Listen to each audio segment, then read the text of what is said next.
ব্যাঙ লাফায় খোকা পড়ে ঘুরে।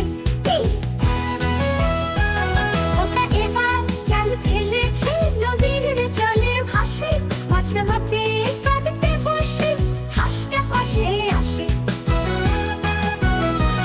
হাঁসটি বলল, চলো খোকা দোল খাই গাছের ডালে, মাছ না পেলেও মজা হলো গল্প রবে গালে।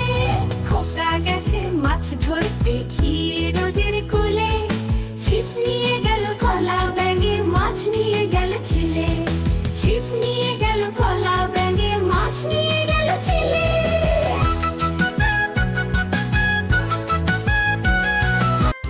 Thanks for watching. Subscribe my channel.